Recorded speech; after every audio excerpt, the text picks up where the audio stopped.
한번 물어보겠습니다. 여러분의 인생관이 무엇입니까? 좀 더 풀으면 여러분의 인생 철학이 뭡니까? 나는 돈이 최고다. 이런 분도 계실 테고, 나는 건강이 최고다. 이런 분도 계실 테고, 또 어떤 분은 나는 가정의 화목이 최고다. 뭐 이런 분도 계실 것 같습니다. 사도 바울이 이 빌립보서에서 인생관을 1장에서 먼저 한번 말씀하셨어요. 그리고 오늘 본문에서 다시 인생관을 또 얘기합니다. 그래서 1장에서 말한 인생관과 이 4장의 인생관은 같은 듯 하지만 좀 다릅니다. 1장에서는 사도 바울이 자신의 그 포괄적 삶의 태도, 나의 삶은 예수 그리스도가 중심이다. 여러분은 누구가 중심이죠? 보통 우리가 이제 이 믿음의 세계 잘 들어오지 않으면 자기가 중심인 분이 대부분이에요. 근데 사도 바울은 예수 그리스도가 내 삶의 중심입니다. 그 다음에 그에 따라서 나는 다른 사람을 위해 삽니다. 이렇게 말했어요. 1장에서. 여러분 연결이 됩니까? 내 삶의 중심이 내가 되면 다른 사람 위해서 안 삽니다. 다른 사람을 위해서 희생도 잘 안 하고 또 자기 가진 것 잘 나누지도 않고 그렇습니다. 그런데 예수 그리스도가 중심이 되면 자기가 중심이 아니니까 예수 그리스도 어떤 분입니까? 인류를 위해 십자가에 달려 죽으신 분 아닙니까? 그러니까 예수 그리스도가 중심이 되면 나도 예수님처럼 다른 사람을 위해서 살아야겠다. 이런 생각을 하는 거예요. 이제 그것을 1장에서 바울이 얘기했습니다. 오늘 4장에서는 바울이 또 다른 인생관을 얘기하는데 그것은 뭐냐면 물질에 관한 겁니다. 여러분 물질 또는 돈, 위력이 어느 정도인지 알고는 계시죠? 돈은 얼추 하나님이잖아요. 얼추 하나님입니다. 많은 분들이 예수 믿고 교회 다니다가 돈 때문에 중도 탈락하는 분들이 많습니다. 돈이 아까워서 탈락하는 분들이 많습니다. 그만큼 이 돈, 물질의 위력은 대단합니다. 그래서 이제 마틴 루터가 말하기를 지갑이 열리면 그 사람은 어떻게 보면 믿음에 제대로 된 자리에 섰다. 지갑이 열리면 제대로 된 자리에 섰다. 이렇게 말하고 있는 것이죠. 이제 오늘 물론 바울이 어떤 물질관을 말할 건지 이제 쭉 본문에서 말씀을 해보고자 합니다. 바울은 이제 이 본문에서 무슨 얘기를 하냐면 빌립보 교회 성도들이 지금 로마 감옥에 있는, 바울이 뭐 흉악한 짓을 한 게 아니고 그 당시 로마 시대 복음을 전하다가 복음 전하는 것 때문에 감옥에 갇혀 있는데 그 바울을 위해서 빌립보 교회 성도들이 이렇게 물질을 보내줬습니다. 이렇게 보내줬는데 한동안은 끊겼습니다. 그러다 다시 물질이 바울에게 온 겁니다. 그래서 바울이 그것에 대해서 감사하는 편지입니다. 빌립보서에 중요한 내용이 많이 있지만 큰 흐름은 빌립보 성도들에게 감사하다. 당신들이 헌금을 해서 내게 이 물질을 보내주어서 내가 지금 잘 쓰고 있다. 감사하다. 이 편지를 지금 보낸 겁니다. 그러면서 거기에다가 바울이 인생관도 담고 하나님의 뜻도 얘기하고 복음에 대한 얘기도 하고 그렇게 쓴 것이 이 빌립보서입니다. 한번 보십시오. 10절에 내가 주 안에서 크게 기뻐하면 너희가 나를 생각하던 것이 이제 땡땡 다시 사귀나니.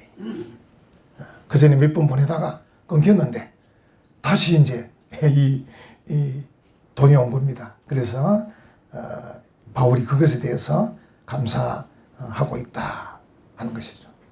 근데 이제 바울은 빌립보 성도들에게 감사하고 있지만 바울의 중심은 다릅니다.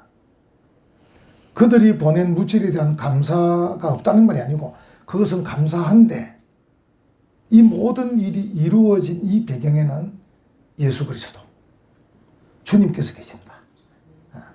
다시 한번 10절 보십시오. 내가 주 안에서 크게 기뻐함은. 만약에 이제 이걸 그냥 인간적인 표현을 하면 너희들이 헌금을 보내준 것에 내가 크게 기뻐함은, 이렇게 표현할 수 있을 건데 바울은 그렇게 표현하지 않고 내가 주 안에서 크게 기뻐함은, 이렇게 말합니다.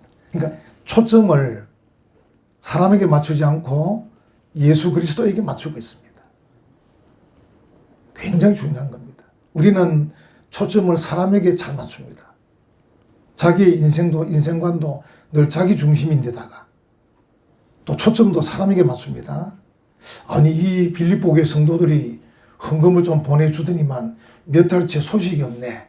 그새 마음이 변했나? 참, 내가 빌립보 교회를 개척하고 가르치고 할 땐 좋아라 하더니만 이제 마음이 변했구만. 이 몹쓸 사람들, 은혜도 모르고 이렇게 할 수 있습니다. 근데 바울의 초점은 사람에게 있는 것이 아니고 예수 그리스도에게 있기 때문에, 그들이 몇 달째 보내지 않았을 때는 이유가 있겠지, 사정이 있겠지, 이렇게 생각하는 겁니다. 다시 보내니까 감사하다. 어쨌든 나의 마음도 당신들의 마음도 우리들의 마음을 주장하시는 분은 예수 그리스도이기 때문에 내가 주 안에서 항상 기뻐한다. 이렇게 말하는 거예요. 여러분, 초점을 사람에게 맞추면요, 내게 잘해줄 때는 어떻게 해요? 좋아라 하지만 내게 잘 못해줄 때는 어떻게 해요? 마음이 상해요. 그래가지고 다툼이 일어나는 겁니다. 순전히 우리 가운데 다툼은 전부 다 자기중심적이기 때문에 그렇습니다. 우리의 삶의 중심이 사람이기 때문에 그렇습니다.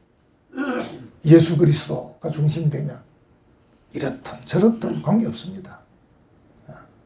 주님께서 함께 하시기 때문에. 바울이 지금 그것을 강조하고 있는 것이죠. 그래서 예수 그리스도를 통해서 그가 이런 은혜를 누리고 기쁨을 누리고, 그리고 그 일이 좀 어려울 때라도 이해하는 겁니다.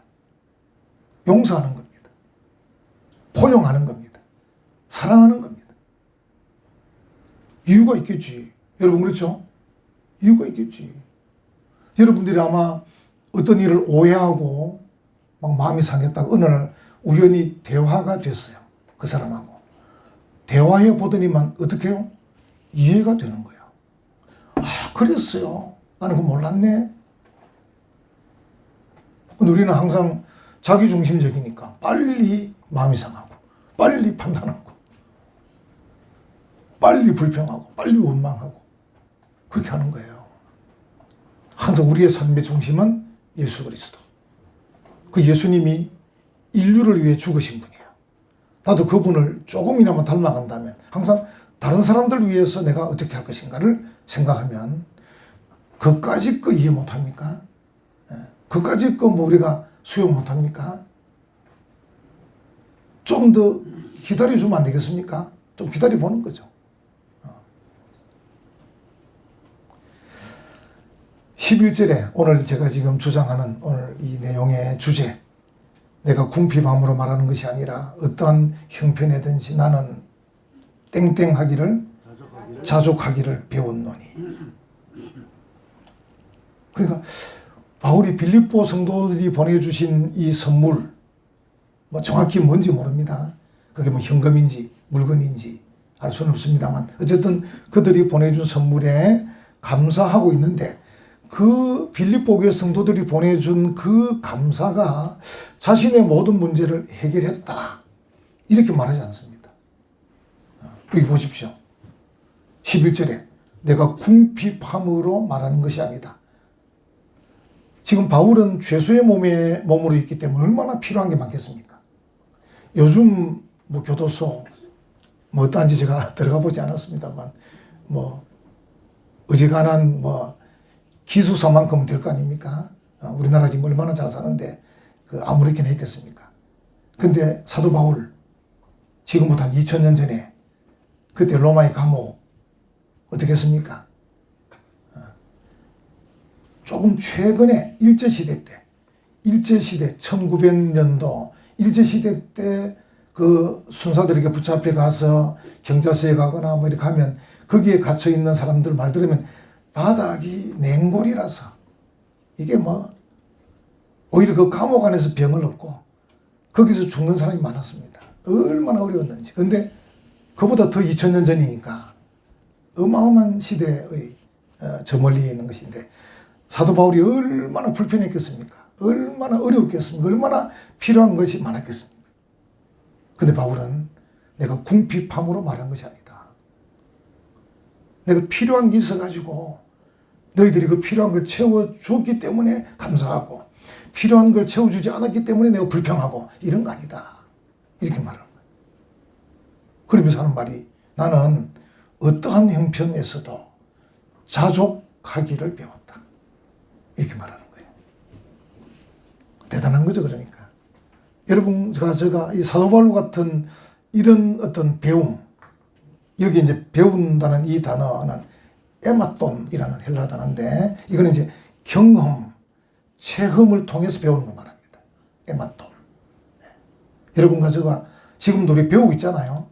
인생을 배우고 있어요. 그래서 우리가 어떤 경우는 나이는 좀 있는데, 좀 철이 들던 분들이 계셔요. 그래서 우리가 그러면 저 사람 뭐 인생을 통해서 배운 게 없나? 이렇게 생각하잖아요. 좀 잘 배우셔야 돼요. 인생을 살면서 우리가 이제 주변 사람들도 쳐다보고 또 뭐 뉴스도 좀 잘 보시고 책도 좀 읽으시고 성경도 보시고 이렇게 좀 인생을 잘 배워야 돼요. 잘 배우면 우리 좋은 걸 잘 체득할 수 있습니다. 그래서 사도 바울은 지금 하는 말이 내가 어떠한 형편에서도 자족하기를 배웠다. 에마돈 했다. 배웠다. 경험으로 배웠다. 확고하게. 그렇게 말합니다. 여러분, 이제 이 한글 성경에는 정확히 나오지 않습니다. 내가 궁핍함으로 말하는 것이 아니라 어떠한 형편에든지 나는 자족하기를 배웠노니. 이 헬라어라는 이 언어는요, 동사 안에 주어가 들어 있습니다. 그래서 어려운 겁니다. 그래서 이 단어가 이게 1인칭인지 2인칭인지 3인칭인지 현재인지 과거인지 미래인지 이게 다 그 안에서 그 꼴이나 앞에 막 이게 변하면서 다 들어 있습니다. 독일어도 그렇고요. 그래서 좀 어렵습니다. 처음에 들어갈 때. 그래서 이제 독일어도 울면서 배웁니다. 웃으면서 나오고. 영어는 웃으면서 들어가서 지금도 울고 있습니다. 언어가 그래, 구조가 그래요. 그 헬라어도 마찬가지. 그런데 바울은 이 문장에서 에고라는 나는이라는 단어를 써놨어요. 안 써도 되는데 뒤에 동사 안에 1인칭 들어있는데 그래서 나는 배웠습니다. 이런 말입니다. 강조하려고 써놨습니다. 그래서 나는 배웠다. 여러분 좀 배우셔요. 책을 통해서도 배우시고 성경을 통해서도 배우시고 그리고 부모님과 함께 있는 분들은 부모님이 선생님이에요. 부모님의 말을 다 들어보면, 말씀을 들어보면 그 오랜 경험에 의해서 말씀하셔요. 배울 게 많습니다. 우리 교회에서는 지금 얼마나 좋습니까? 할아버지도 계시고, 할머니도 계시고, 아버지도 계시고, 어머니도 계시고, 학생, 중학생도 있고, 대학생도 있고, 뭐. 우리 제일 어린 로엘이 돈을 왔고, 로엘이. 영화부도 있고, 유치부도 있고, 교회는 작아도 어쨌든 숫자는 다 있습니다. 한 명씩은. 서로 배우는 겁니다. 그래서 바울이 나는 배웠다. 어떠한 형편에서도 자족하기를 배웠다. 이 자족이라는 단어는 바울 당시 스토아 학파, 여러분 이제 학교 다닐 때 배우셨을 거고 또 이제 검색하면 나올 건데 이 스토아 학파라는 게 바울 당시에 있었어요. 철학가들이 이 스토아 학파에서 주장하는 게 뭐냐면 독립적 자족. 스스로 독립해라. 스스로 만족해라. 뭐 이런 이야기를 많이 해요. 이제 그 단어를 지금 쓰고 있는 거예요. 자족이라는 단어. 아우텔케스라는 단어인데 이건 합성어입니다. 이제 헬라어에는 두 단어가 뭉친 게 많이 있는데 아우토스라는 자기 자신이라는 단어하고 알케오라는 넉넉하다, 충분하다는 단어가 있어요. 두 개 합해가지고 아우텔케스 이렇게 합니다. 그래서 내가 아우텔케스를 배웠다. 스스로 만족하는, 스스로 충분하다고 생각하는 걸 배웠다. 이렇게 얘기해요. 이제 여기까지 하면 그럼 바울이 스토아 학파처럼 독립적이란 말인가? 이렇게 생각할 수 있습니다. 그런데 이제 이게 12절에 가면 나중에 의문이 풀립니다. 어쨌든 바울이 말하는 것은 스토아 학파가 말하는 뭐 다른 사람 관계없이 나 독립적으로 나 스스로 만족해요. 이런 건 아니라는 겁니다. 어쨌든 바울은 아주 의미를 담아서 지금 나는 자족하기를 배웠다. 나 스스로 만족하는, 나 스스로가 넉넉하다고 생각하고 충분하다고 생각하는 그걸 내가 배웠다. 이렇게 얘기를 지금 하고 있는 것이죠. 그래서 이제 여러분들이 그 내용을 생각하고, 이제 12절에 보면 이제 구체적인 내용을 말해요. 12절에. 이 자족의 구체적인 내용. 나는 비천에 처할 줄도 알고, 풍부에 처할 줄도 알아. 제가 이 본문 읽으면서 얼마나 고민이 되는지 이런 생각을 해봤어요. 비천에 처하는 게 쉽냐? 풍부에 처하는 게 쉽냐? 여러분 어떤 것 같습니까? 돈이 없어요. 뭐가 부족해요. 그럴 때 하고, 나 돈도 많아요. 가진 것도 많아요. 주체할 수가 없어요. 이 어디가 nak혔습니까? 일단 의문 한번 던져놓고 시작합니다. 그리고 이제 12절 중간쯤 보면 모든 일 곧 배부름과 배고픔과, 요즘 여러분 중에서 이제 뭐가 맛있는지 맛있는 집 찾아다니는 분도 계실 건데, 이 배부름, 이 배고픔.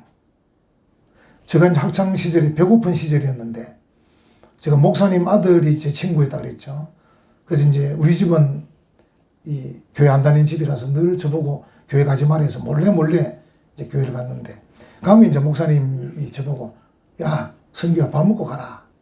그럼 제가 못 이긴차고 이제 목사님하고 아들 따라서 그 집에 갑니다. 집에 가면 목사님 집에 밥을 내놓는데, 요즘 같으면 진짜 그 밥이 밥하고 김하고 김치하고 딱 세 가지입니다. 밥하고 김하고 김치하고. 그 김은 있어서 그래. 근데 그 맛이 뭐 얼마나 꿀떡 같은지. 우리 집보다 반찬이 못한데. 우리 집은 그래도 형님이 사업도 하고 이래가지고 뭐 그런 데로 사는 집이 있는데, 우리 집보다 훨씬 못한데도 얼마나 그게 맛있는지 늘 눈치만 예배 마치 눈치, 목사님이 이따 가라 그러면 이따 가려고 눈치를. 수요일 같은 경우는 학생이 수요예배 안 가도 되는데 일부러 수요예배 가지 않습니까? 물론 목사님이 밥 먹었나? 안 먹습니다. 그럼 가자 이래가지고 이제 밥도 먹고 일부러 그랬어요. 그래서 여기 이제 배부름과 배고픔, 풍부와 궁핍에도 처할 줄 아는 일체의 비결을 배웠나라. 일체라는 것은 모든 일의 비결을 배웠다. 이 비결을 배웠다. 이 비결을 여기서 이제 위에 있는 11절에 자족하기를 배웠다. 여기는 비결을 배웠다. 단어가 다릅니다. 번역은 똑같이 배웠다 했지만 헬라 단어가 다릅니다. 아까 말씀드린 대로 앞에 있는 에마톤, 이거는 이제 경험을 통해서 배운다는 뜻이고, 여기 이제 비결을 배웠다. 메미에마이, 이 말은 비법을 전수받았다. 이런 뜻입니다. 수동태입니다. 그러니까 바울이 자기가 배웠다기보다는 누군가가 자기에게 비법을 전수해 준 겁니다. 비법을 전수해 주어서 배우게 된다. 그게 참 놀라운 거죠. 결국은 두 가지가 합쳐지는 거죠. 비법을 전수해 주신 예수 그리스도, 그분을 통해서 그분의 고난과 부활, 그분의 고난과 십자가와 부활을 통해서 그가 은혜 받고 감동받으면서 예수 그리스도를 생각하게 되고, 그분이 도대체 왜 십자가 지셨는지, 그분이 부활하신 것은 나와 무슨 관계가 있는지, 이런 것들을 생각하면서 그가 배우는 거죠.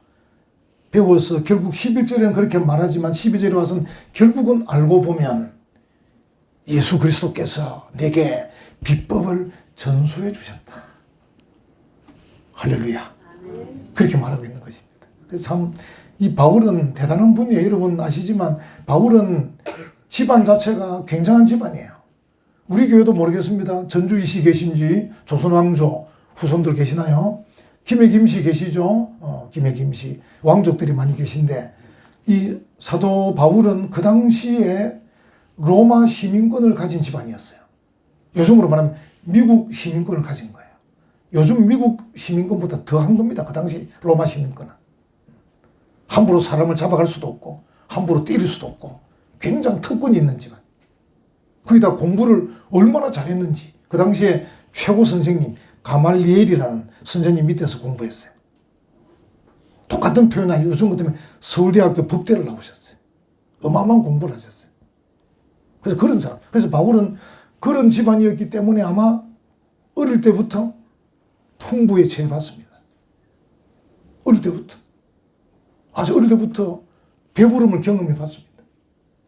다 경험했어요. 그러다가 그가 다메섹이라는 곳에서 예수님을 만났습니다. 그리고 그가 거꾸러졌습니다. 아, 예수님이 우리의 구주이시구나. 예수님이 우리의 구세주구나. 그때부터 거꾸러져서 그의 삶의 방향을 유턴했어요. 유턴. 그러면서 그의 모든 가진 특권들이 다 끊어졌어요. 다 끊어졌어요. 그때부터 그는 배고픔, 붙잡힘, 매맞음, 온갖 어려운 일을 다 겪었어요. 그래서 바울로서는 이 표현을 할 수 있는 겁니다. 나는 비천에 처할 줄도 알고, 풍부에 처할 줄도 알아. 모든 일, 배부름, 배고픔, 풍부, 궁핍에 처할 줄 아는 일체의 비결을 내가 배웠다. 이렇게 표현을 하고 있는 것이죠. 참 대단한 거죠, 사도 바울이. 그래서 바울은 충분히 이 말씀을 할 수 있을 만큼 그가 경험도 했고, 그 경험하면서 결국 알고 보니까 그 모든 비법을 예수님이 전수를 해준 겁니다.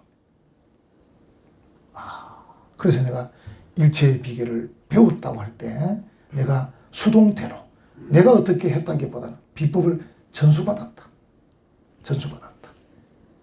이렇게 표현을 하고 있는 것입니다.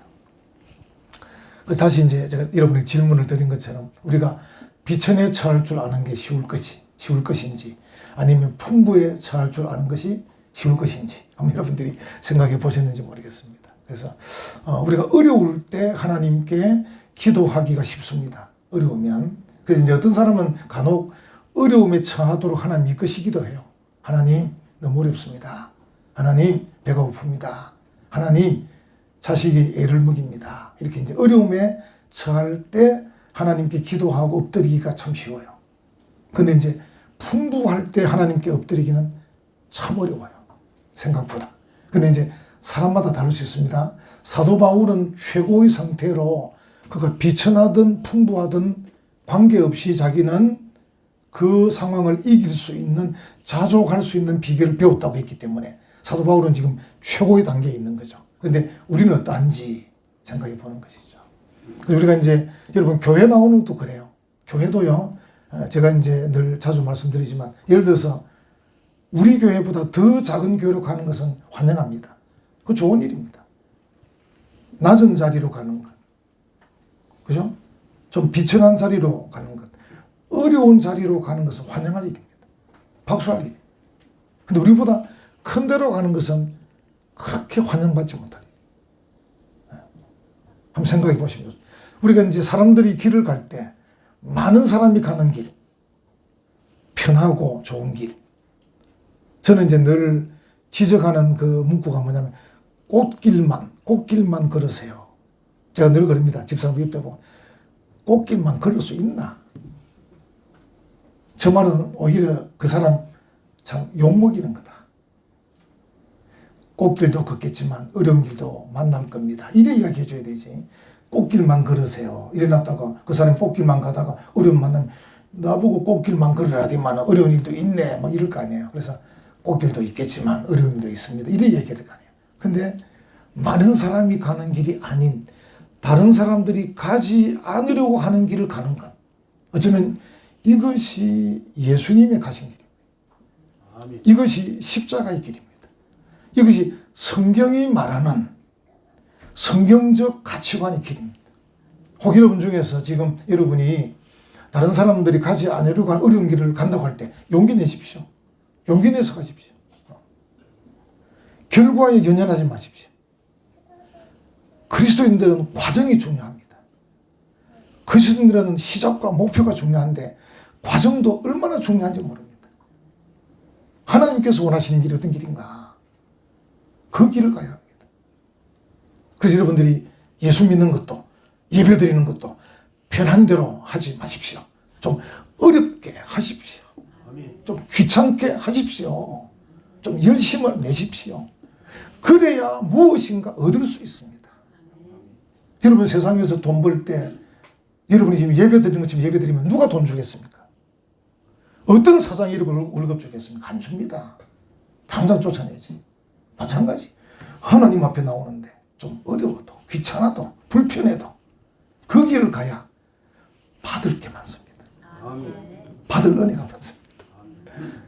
우리 예배 전에 찬송하잖아요. 혹 몸이 아프신 분 계시면 일찍 오십시오. 찬송 중에 병 나을 줄 믿습니다. 찬송의 능력이 있습니다. 그게 예비잖아요. 예비. 성경에는 토요일부터 준비하라고 하셨어요. 예배할 때. 준비가 없는, 다시 말하면 예습이 없는 성적은, 공부는 성적이 안 오릅니다. 결국은 복습을 넘어서 예습까지 가야 성적이 오릅니다. 여러분 자녀들에게 꼭 이야기하십시오. 복습을 넘어서 예습까지. 그래야 성적 오릅니다. 마찬가지 하나님께 예배하는 것도 좀 불편해도 좀 어려워도 예습부터 찬송으로 우리의 영육이 은혜 받고 강건해져서 그리고 하나님 앞에 말씀 들을 때 하나님이 크게 역사하실 줄 믿습니다. 아멘. 우리가 이제 보통 사람들이 물질 때문에 참된 만족, 행복 얻기가 어려워요. 바울은 지금 자기 인생관을 뭐라고 피력하냐면 나는 자족하기를 배웠다. 이렇게 얘기해요. 그래서 이제 비천이든 풍부든 관계없다. 이게 이제 바울의 물질관인데 대부분의 사람은 그렇지 못해요. 여러분 아시는 신화에 나오는 마이다스의 손, 마이다스의 왕 있잖아요. 왕이 정말 무엇든지 만지면 황금이 되는 그 이제 능력을 달라해서 받지 않습니까? 근데 만지는 것마다 황금이 되니까 저 마실 물도 만지면 황금이 되니까 못 마시잖아요. 사랑하는 딸도 만지는 거 황금이 되니까 어떻게 할 수가 없잖아요. 만지는 것마다 황금이 되는 거예요. 큰일 났다. 이 능력을 거두어 가라고 이렇게 하잖아요. 여러분과 저의 마음이 그럴 수 있습니다. 야, 만지는 것마다 황금 되면 좋겠다. 여러분도 그런 분 계시죠? 뭐 아무도 없는 것 같긴 한데 안 됩니다. 물질로는 만족이 안 됩니다. 혹 여러분 중에 이제 목표를 세울 겁니다. 우리는 아파트 화장실 2개 있는 아파트 사야 된다. 2개 사신 분에게 물어보셔요. 그 다음 목표가 뭔지 압니까? 화장실 3개 있어요. 왜 3개 있어야 됩니까? 남편 하나 쓰고 아내 하나 쓰고 자녀들 하나 쓰고 그 다음에 화장실 4개까지. 물질의 목표는 달성할 때마다 또 올라갑니다. 그렇죠? 달성할 때마다 올라갑니다. 그래서 그런 목표는 잡으면 안 됩니다. 물질을 통해서 내가 만족하겠다. 만족 못합니다. 어리석은 사람은 자신이 가지지 않는 것 때문에 늘 불평해요. 우리 은혜와 평강교회도 여러분들이 불평할 게 많을 거예요. 뭐 이것저것 우리가 없는 게 많잖아요. 우리 교회는 작으니까 없는 게 많아요. 근데 지혜로운 사람은 뭡니까? 있는 가운데 만족해요. 아멘. 여러분 생각하실 때 은혜와 평강교회도 이것저것 채워지면 좋겠다 싶지만 이것저것 채워지면 또 저것 이것 채워야 됩니다. 물론 그렇다고 우리가 가난하게 되기를 바라는 건 아닙니다. 그러나 물질에 의해서 만족이 좌우되지는 않는다. 그래서 그럼 우리가 사도 바울의 이 가치관을, 인생관을 좀 배워야 된다. 여러분들 중에서도 아마 염려할 일이 많으실 거예요. 걱정할 일도 많으실 거예요. 성경이 우리에게 뭐라고 말하냐면 마태복음 6장 34절 내일 일을 염려하지 말라. 할렐루야. 아멘.